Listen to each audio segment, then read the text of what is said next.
महायुतीमध्ये अमरावतीची जागा नवनीत राणांकडून भाजपच्या चिन्हावर लढण्याची तयारी सुरू असल्याची माहिती सूत्रांनी दिली। मात्र अमरावतीच्या जागेसाठी शिंदेंची शिवसेना आग्रही आहे, तर राष्ट्रवादीची साताऱ्याची जागा भाजपला सोडून भाजपची गडचिरोलीची जागा राष्ट्रवादी लढणार असल्याची माहिती मिळते। गडचिरोलीतील जागेवर राष्ट्रवादी काँग्रेसकडून मंत्री आत्राम यांना उमेदवारी देण्याची शक्यता आहे। काय नेमकं घडतंय महायुतीमध्ये जाणून घेऊयात आमचे प्रतिनिधी गणेश कवडे यांच्याकडून।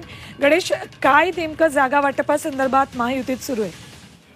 नक्कीच महायुतीमध्ये जागा वाटपाचा तिढा अद्यापही कायम पाहायला मिळतोय, कारण की काही जागांवरून खरं तर हा वाद आहे। कारण की ज्या पद्धतीने नवनीत राणा या गेल्या वेळेस अपक्ष निवडणूक लढल्या होत्या आणि त्यावेळेस राष्ट्रवादीने खरं तर त्यांना पाठिंबा देण्यात आला होता।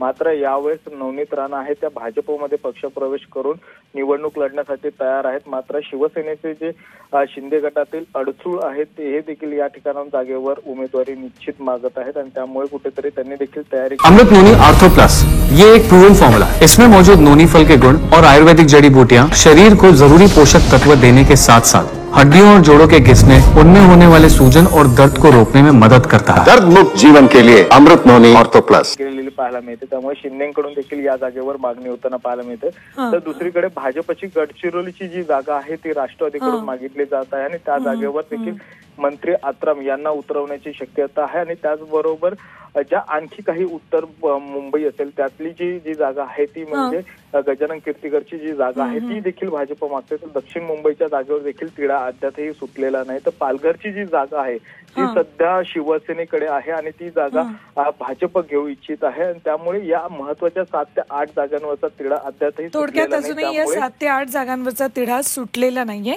धन्यवाद गणेश संपूर्ण माहितीसाठी।